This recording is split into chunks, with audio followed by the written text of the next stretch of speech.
9th class text బుక్‌లోని Russia విప్లవం గురించి చెప్పుకుంటున్నామండి. ఇందులో ప్రతి లైను కూడా ఇంపార్టెంటే మన డీఎస్సీ ఎగ్జామ్‌కి. అందుకే ప్రతి లైను కూడా ఒక బిట్‌గా చేసి చెప్తున్నాను. దయచేసి నా వీడియో నచ్చితే లైక్ చేయండి, షేర్ చేయండి, సబ్స్క్రైబ్ చేయండి. మనం ఐరోపాలోని సామ్యవాదం, రష్యా విప్లవం గురించి చెప్పుకుందామండి. 9th క్లాస్ టెక్స్ట్ బుక్ నుండి రష్యా విప్లవం గురించి చెప్పుకుంటున్నాం. ఫస్ట్ పేరా సామాజిక మార్పుల యుగం. ఫ్రెంచ్ విప్లవం తర్వాత యూరప్లో వ్యాప్తి చెందిన స్వేచ్ఛ, సమానత్వం వంటి శక్తివంతమైన భావనల గురించి మునుపటి అధ్యాయంలో మీరు చదివారు. సమాజం నిర్మితమయ్యే విధానంలో అద్భుతమైన మార్పును సృష్టించే అవకాశానికి ఫ్రెంచ్ విప్లవం శ్రీకారం చుట్టింది. 18వ శతాబ్దానికి ముందు సమాజం ఎస్టేట్లు, ఆర్డర్లుగా విభజించబడి కులీనులు, చర్చులే ఆర్థిక, సామాజిక శక్తిని నియంత్రించేవని మీరు చదివారు. విప్లవం తర్వాత ఒక్కసారిగా దీన్ని మార్చడం సాధ్యమే అనిపించింది. యూరప్, ఆసియాతో సహా ప్రపంచంలోని అనేక ప్రాంతాలలో వ్యక్తిగత హక్కుల గురించి, సామాజిక శక్తిని నియంత్రించగల వారి గురించిన కొత్త భావనలపై చర్చలు జరిగాయి. భారతదేశంలో రాజా రామ్మోహన్ రాయ్ డెరోజియో ఫ్రెంచ్ విప్లవం యొక్క ప్రాముఖ్యతను గురించి తెలియజేశారు. ఇంకా అనేక మంది విప్లవానంతర యూరప్ భావనల గురించి చర్చించారు. వలస ప్రాంతాల్లో జరిగిన పరిణామాలు ఈ సమాజ మార్పుకు చెందిన భావనలను పునర్నిర్మించాయి. అయితే యూరప్లోని అందరూ సమాజం పూర్తిగా పరివర్తనం చెందాలని కోరుకోలేదు. కొంత మార్పు అవసరమని భావించారు. అయితే అది క్రమంగా జరగాలని ఆశించే వారి నుండి సమాజాన్ని పూర్తిగా పునర్నిర్మించాలనుకునే వారి వరకు ఆలోచనలు మారుతూ వచ్చాయి. వీరిలో కొందరు సాంప్రదాయవాదులు, ఇతరులు ఉదారవాదులు లేదా రాడికల్స్గా ఉన్నారు. ఈ సందర్భంలో వాస్తవంగా ఈ పదాల అర్థం ఏమిటి? ఏ రాజకీయ అడ్డంకులు వీటిని వేరుపరిచాయి? వీటిని కలిపి ఉంచిన అంశాలేమిటి? అన్ని సందర్భాలలో లేదా అన్ని వేళల్లో ఈ పదాలకు ఇదే అర్థం వర్తించదనే విషయం మనం గుర్తుంచుకోవాలి. మనం 19వ శతాబ్దపు కొన్ని ముఖ్యమైన రాజకీయ సాంప్రదాయాలను క్లుప్తంగా పరిశీలించి అవి మార్పును ఎలా ప్రభావితం చేశాయో గమనిద్దాం. సమాజాన్ని సమూలంగా మార్చే ప్రయత్నం జరిగిన ఒక చారిత్రక సంఘటనపై మనం దృష్టి సారిద్దాం. 20వ శతాబ్దంలో రష్యాలో సామ్యవాద భావనలతో జరిగిన విప్లవం సమాజంలో అత్యంత శక్తివంతమైన, ప్రముఖమైన మార్పుకు దోహదపడింది. 20వ శతాబ్దంలో రష్యాలో సామ్యవాద భావనలతో జరిగిన విప్లవం సమాజంలో అత్యంత శక్తివంతమైన, ప్రముఖమైన మార్పుకు దోహదపడింది. ఉదారవాదులు, రాడికల్స్, సంప్రదాయవాదులు. సమాజాన్ని మార్చాలని ప్రయత్నించిన సమూహాలలో ఉదారవాదుల సమూహం ఒకటి. ఉదారవాదులు, రాడికల్స్, సాంప్రదాయవాదులు 3 సమూహాలండి. అందులో సమాజాన్ని మార్చాలని ప్రయత్నించిన సమూహాల్లో ఉదారవాదుల సమూహం ఒకటి. అన్ని మతాల పట్ల సహనం పాటించే దేశం కావాలని ఉదారవాదులు కోరుకున్నారు. అన్ని మతాల పట్ల సహనం పాటించే దేశం కావాలని ఉదారవాదులు కోరుకున్నారు. అయితే ఈ సమయంలో యూరోపియన్ రాజ్యాలు సాధారణంగా ఒక మతం పట్ల అనుకూలంగా ఉండి ఇతర మతాలను వేరుగా చూసేవారిని మనం గుర్తుంచుకోవాలి. బ్రిటన్ చర్చ్ ఆఫ్ ఇంగ్లాండ్కు, ఆస్ట్రియా, స్పెయిన్ కాథలిక్ చర్చ్కు అనుకూలంగా ఉండేవి. ఉదారవాదులు కూడా రాజవంశ పాలకుల అనియంత్రిత అధికారాన్ని వ్యతిరేకించారు. ప్రభుత్వాలకు వ్యతిరేకంగా వ్యక్తుల హక్కులను కాపాడాలని వారు కోరుకున్నారు. వారు ప్రాతినిధ్యపూర్వక ఎన్నికైన పార్లమెంటరీ ప్రభుత్వం కావాలని కోరారు. ప్రాతినిధ్యపూర్వక ఎన్నికైన పార్లమెంటరీ ప్రభుత్వం కావాలని ఉదారవాదులు కోరారు. ఈ పార్లమెంటు చేసిన చట్టాలను వ్యాఖ్యానించగల సుశిక్షిత న్యాయ వ్యవస్థ ఉండాలని, ఇది పాలకులకు, అధికారులకు లోబడని స్వతంత్ర వ్యవస్థ అయి ఉండాలని వాదించారు. అయితే వారు ప్రజాస్వామ్యవాదులు కారు. ఎవరు? ఉదారవాదులు ప్రజాస్వామ్యవాదులు కారు. ప్రతి పౌరునికి ఓటు హక్కు ఉండాలనే సార్వత్రిక వయోజన ఓటు హక్కు భావనపై ఈ ఉదారవాదులకి విశ్వాసం లేదు. సంపన్నులైన పురుషులకు మాత్రమే ఓటు హక్కు ఉండాలని ఈ ఉదారవాదులు భావించారు. మహిళలకు ఓటు హక్కు ఉండాలని వారు భావించలేదు. దీనికి విరుద్ధంగా అత్యధిక ప్రజలు కోరుకునే ప్రభుత్వం ఉన్న దేశం కావాలని రాడికల్స్ కోరుకున్నారు. రాడికల్స్ ఎలా కోరుకున్నారండి? అత్యధిక ప్రజలు కోరుకునే ప్రభుత్వం ఉన్న దేశం కావాలని రాడికల్స్ కోరుకున్నారు. అనేక మంది మహిళా ఓటు హక్కు ఉద్యమాలకు మద్దతు పలికారు. ఉదారవాదుల వలె కాకుండా వారు గొప్ప భూస్వాములు, సంపన్న ఫ్యాక్టరీ యజమానుల అధికారాలను వ్యతిరేకించారు. రాడికల్స్ గొప్ప భూస్వాముల, సంపన్న ఫ్యాక్టరీ యజమానుల అధికారాలను వ్యతిరేకించారు. వారు ప్రైవేట్ ఆస్తులు కలిగి ఉండడానికి వ్యతిరేకం కాదు, కానీ కొద్ది మంది చేతుల్లో ఆస్తి కేంద్రీకరణ ఇష్టపడలేదు. ఈ రాడికల్స్ ప్రైవేట్ ఆస్తులు కలిగి ఉండడానికి వ్యతిరేకం కాదు, కానీ కొద్ది మంది చేతుల్లోనే ఆస్తి కేంద్రీకరణ ఇష్టపడలేదు. సాంప్రదాయవాదులు రాడికల్స్ ఉదారవాదులను వ్యతిరేకించారు. సాంప్రదాయవాదులు రాడికల్స్ ఉదారవాదులను వ్యతిరేకించారు. అయితే ఫ్రెంచ్ విప్లవం తర్వాత సాంప్రదాయవాదులు కూడా మార్పు యొక్క అవసరాన్ని అర్థం చేసుకున్నారు. మొదటగా 18వ శతాబ్దంలో సాంప్రదాయవాదులు సాధారణంగా మార్పు అనే ఆలోచనను వ్యతిరేకించారు. 19వ శతాబ్దం నాటికి కొంత మార్పు అనివార్యమని వారు అంగీకరించారు. అయితే గతాన్ని గౌరవించాలని, మార్పు ప్రక్రియను నెమ్మదిగా తీసుకురావాలని విశ్వసించారు. ఫ్రెంచ్ విప్లవం తర్వాత ఏర్పడిన సాంఘిక రాజకీయ అలజడులలో సామాజిక మార్పు గురించిన ఆలోచనలు, సంఘర్షణలు గురయ్యాయి. 19వ శతాబ్దంలో విప్లవం జాతీయ పరివర్తన కోసం చేసిన వివిధ ప్రయత్నాలు ఈ రాజకీయ ధోరణుల పరిమితులు, సామర్థ్యాలను రెండింటినీ నిర్వచించడంలో సహాయపడ్డాయి.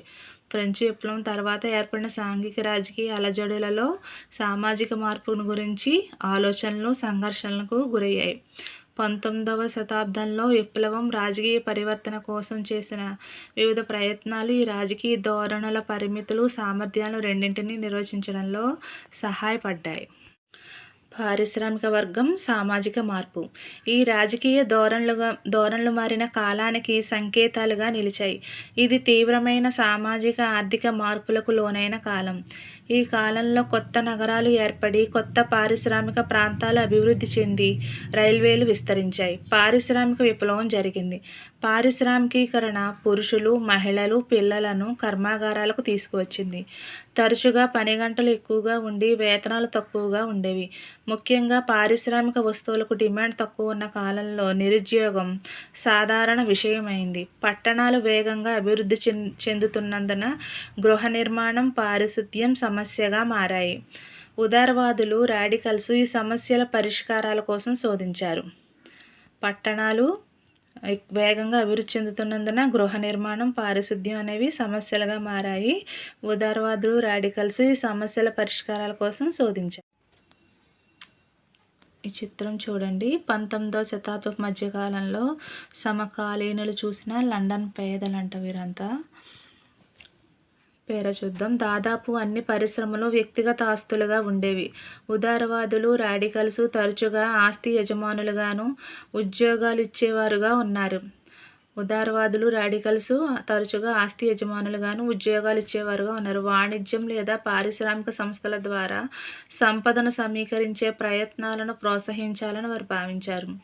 ఆర్థిక వ్యవస్థలో శ్రామిక శక్తి ఆరోగ్యంగా ఉండి పౌరులు విద్యావంతులైతే దాని ప్రయోజనాలు సాధించబడతాయి. పుట్టుకతో ఉన్నత వర్గాలకు సంక్రమించిన వారసత్వపు అధికారాలను వ్యతిరేకించి వారు స్వయం కృషి, శ్రమ, సంస్థ నిర్వహణ బలంగా విశ్వసించారు. వ్యక్తుల స్వేచ్ఛకు హామీ ఇచ్చి పేదలు శ్రమించగలిగితే, సంపన్నులు ఆంక్షలు లేకుండా సంస్థను నిర్వహించగలిగితే సమాజాలు అభివృద్ధి చెందుతాయని వారు నమ్మారు. 19వ శతాబ్దం ప్రారంభంలో ప్రపంచంలో మార్పులను కోరుకునే అనేక మంది శ్రామిక స్త్రీ పురుషులు, ఉదారవాద రాడికల్ సమూహాలు, పార్టీలకు మద్దతు పలికారు. కొంతమంది జాతీయవాదులు, ఉదారవాదులు రాడికల్స్ ఐరోపాలోని ప్రభుత్వాలను తొలగించడానికి 1815 వంటి విప్లవాలు రావాలని కోరుకున్నారు. ఫ్రాన్స్, ఇటలీ, జర్మనీ, రష్యాలలో వారు విప్లవకారులుగా మారి అప్పటికే ఉన్న చక్రవర్తులను పదవీ విచ్యుతులను చేయడానికి కృషి చేశారు. పౌరులందరికీ సమాన హక్కులు కల్పించగల జాతులను ఏర్పాటు చేయగల విప్లవాల గురించి జాతీయవాదులు మాట్లాడారు. 1815 తర్వాత ఇటలీ జాతీయవాది అయిన గిసెప్పి మాజిని ఇటలీలో దీని సాధన కోసం ఇతరులతో కలిసి రహస్య ప్రణాళికలు రూపొందించాడు. భారతదేశంతో సహా ఇతర చోట్ల జాతీయవాదులు అతని రచనలను చదివారు.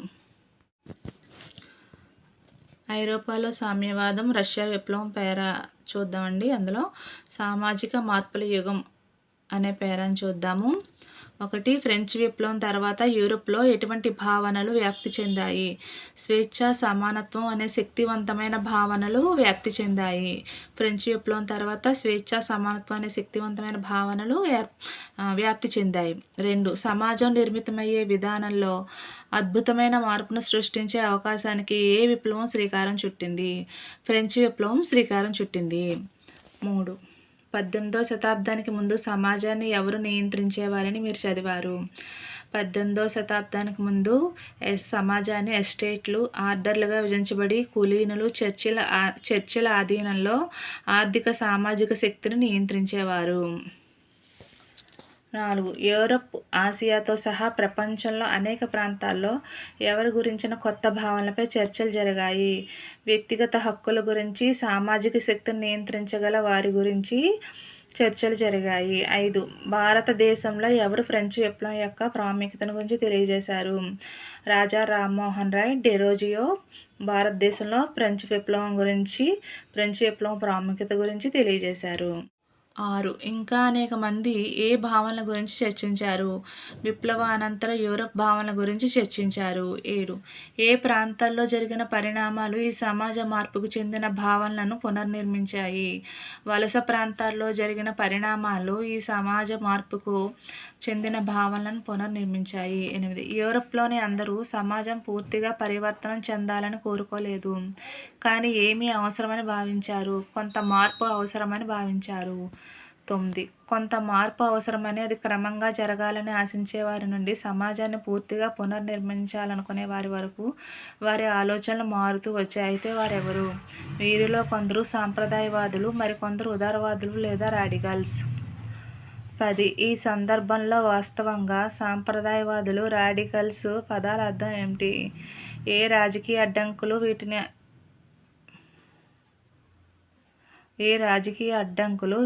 వీటిని వేరుపరిచాయి? వీటిని కలిపి ఉంచిన అంశాలు ఏమిటి? అన్ని వేళలా ఈ పదాలకు ఇదే అర్థం వర్తిస్తుంది. ఏ రాజకీయ అడ్డంకులు వీటిని వేరుపరిచాయి? వీటిని కలిపి ఉంచిన అంశాలు ఏమిటి? అన్ని వేళలో ఈ పదాలకు ఇదే అర్థం వర్తిస్తుంది. 11. ఏ శతాబ్దంలో కొన్ని ముఖ్యమైన రాజకీయ సాంప్రదాయాలను క్లుప్తంగా పరిశీలించి అవి మార్పును ఎలా ప్రభావితం చేశాయో తెలుసుకున్నాం. 19వ శతాబ్దంలో కొన్ని ముఖ్యమైన రాజకీయ సాంప్రదాయాలను క్లుప్తంగా పరిశీలించి అవి మార్పును ఎలా ప్రభావితం చేశాయో తెలుసుకున్నాం. 12 సమాజాన్ని సమూలంగా మార్చే ప్రయత్నం జరిగిన సంఘటన ఏమిటి? చారిత్రక సంఘటన. 13. 20వ శతాబ్దంలో రష్యాలో ఏ భావనలతో జరిగిన విప్లవం సమాజంలో అత్యంత శక్తివంతమైన ప్రముఖమైన మార్పుకు దోహదపడింది? సామ్యవాద భావనలు. 20వ శతాబ్దంలో రష్యాలో సామ్యవాద భావనలతో జరిగిన విప్లవం సమాజానికి అత్యంత శక్తివంతమైన ప్రముఖమైన మార్పుకు దోహదపడింది. 14. సమాజాన్ని మార్చాలని ప్రయత్నించిన సమూహాలలో ఉదారవాదుల సమూహం ఒకటి. అయితే ఉదారవాదులు ఏమి కావాలని కోరుకున్నారు? అన్ని మతాల పట్ల సహనం పాటించే దేశం కావాలని కోరుకున్నారు. 15. ఈ సమయంలో యూరోపియన్ రాజ్యాలు మతాల పట్ల ఏ విధంగా ఉండేవి? సాధారణంగా ఒక మతం పట్ల అనుకూలంగా ఉండి ఇతర మతాలను వేరుగా చూసేవారు. 16. యూరోపియన్ రాజ్యాలు ఏ మతం పట్ల అనుకూలంగా ఉండేవి? బ్రిటన్ చర్చ్ ఆఫ్ ఇంగ్లాండ్కు, ఆస్ట్రియా, స్పెయిన్ క్యాథలిక్ చర్చ్కు అనుకూలంగా ఉండేవి. బ్రిటన్ చర్చ్ ఆఫ్ ఇంగ్లాండ్కు, ఆస్ట్రియా, స్పెయిన్ క్యాథలిక్ చర్చ్కు అనుకూలంగా ఉండేవి. 17. ఎవరు రాజవంశ పాలకుల అనియంత్రిత అధికారాన్ని వ్యతిరేకించారు? ఉదారవాదులు రాజవంశ పాలకుల అనియంత్రిత అధికారాన్ని వ్యతిరేకించారు. 18. ఉదారవాదులు ప్రభుత్వాలకు వ్యతిరేకంగా ఏ హక్కులను కాపాడాలని వారు కోరుకున్నారు? వ్యక్తిగత హక్కులను కాపాడాలని ఉదారవాదులు కోరుకున్నారు. 19. ఉదారవాదులు ఎటువంటి ప్రభుత్వం కావాలని కోరుకున్నారు? ప్రాతినిధ్యపూర్వక ఎన్నికైన పార్లమెంటరీ ప్రభుత్వం కావాలని కోరుకున్నారు. 20. ఉదారవాదులు ఎటువంటి న్యాయ వ్యవస్థ కావాలని కోరుకున్నారు? పార్లమెంట్ చేసిన చట్టాలను వ్యాఖ్యానించగల సుశిక్షిత న్యాయ వ్యవస్థ, పాలకులకు, అధికారులకు లోబడని స్వతంత్ర న్యాయ వ్యవస్థ కావాలని కోరుకున్నారు. ఉదారవాదులు వారు ప్రజాస్వామ్యవాదులు కారు. ప్రతి పౌరునికి ఓటు హక్కు ఉండాలనే సార్వత్రిక బహుజన ఓటు హక్కు భావనపై వారికి విశ్వాసం లేదు. సంపన్నులైన పురుషులకు మాత్రమే ఓటు హక్కు ఉండాలని భావించారు. స్త్రీలకు ఓటు హక్కు ఉండాలని వారు భావించలేదు. 22 ఉదారవాదులకు విరుద్ధంగా అత్యధిక ప్రజలు కోరుకునే ప్రభుత్వం ఉన్న దేశం కావాలని ఎవరు కోరుకున్నారు? రాడికల్స్ కోరుకున్నారు. 23 అనేక మంది మహిళా ఓటు హక్కు ఉద్యమాలకు ఎవరు మద్దతు పలికారు? రాడికల్స్. 24 ఉదారవాదుల వలే కాకుండా ఎవరు గొప్ప భూస్వామ్య సంపన్న ఫ్యాక్టరీ యజమానుల అధికారాలను వ్యతిరేకించారు? రాడికల్స్. 25 ఆస్తుల విషయంలో రాడికల్స్ అభిప్రాయం ఏమిటి? ప్రైవేట్ ఆస్తులు కలిగి ఉండడానికి వారు వ్యతిరేకం కాదు, కానీ కొద్దిమంది చేతుల్లో ఆస్తి కేంద్రీకరణకు వారికి ఇష్టపడలేదు. కొద్దిమంది చేతుల ఆస్తి కేంద్రీకరణను వారు ఇష్టపడలేదు. 26 ఉదారవాదులను వ్యతిరేకించిన వారు ఎవరు?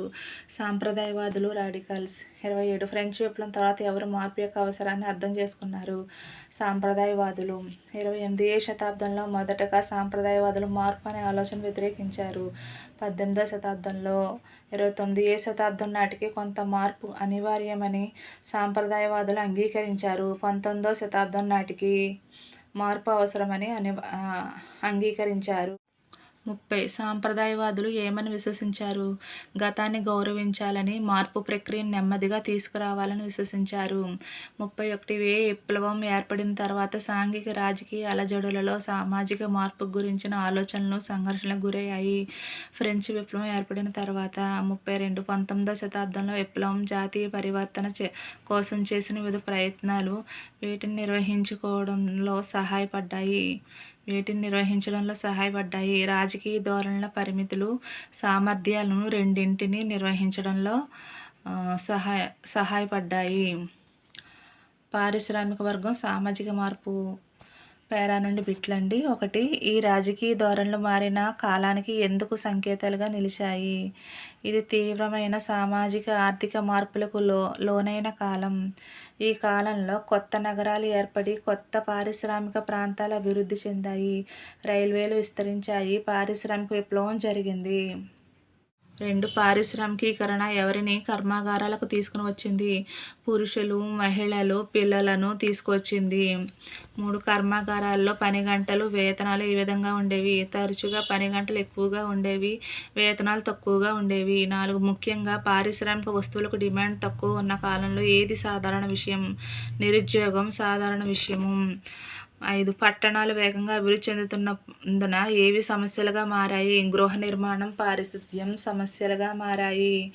6 గృహ నిర్మాణం, పారిశుద్ధ్యం సమస్యల పరిష్కారాల కోసం ఎవరు శోధించారు? ఉదారవాదులు, రాడికల్స్ శోధించారు.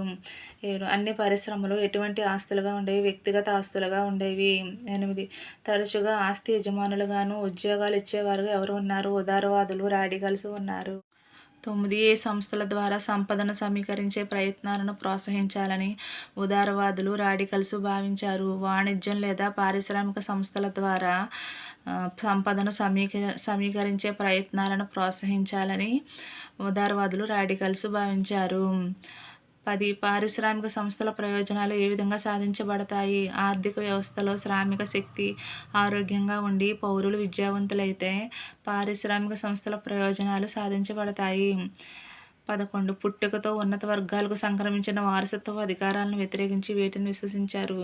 స్వయం కృషి, శ్రమ, సంస్థ నిర్వహణకు బలంగా విశ్వసించారు. 12 వ్యక్తుల స్వేచ్ఛకు హామీ ఇచ్చి పేదలు శ్రమించగలిగితే, సంపన్నుల ఆంక్షలు లేకుండా సంస్థను నిర్వహించగలిగితే ఏవి అభివృద్ధి చెందుతాయని ఉదారవాదులు, రాడికల్స్ నమ్మారు? సమాజాలు అభివృద్ధి చెందుతాయని ఉదారవాదులు, రాడికల్స్ నమ్మారు. 13 19వ శతాబ్దం ప్రారంభంలో ప్రపంచంలో మార్పులను కోరుకునేవారెవరు? పార్టీలకు మద్దతు తెలిపిన వారెవరు? స్త్రీ పురుషులు మార్పును కోరుకున్నారు. ఉదారవాద, రాడికల్ సమూహాలు పార్టీలకు మద్దతు పలికారు. 14 ఐరోపాలోని ప్రభుత్వాలను తొలగించడానికి 1815 వంటి విప్లవాలు రావాలని ఎవరు కోరుకున్నారు?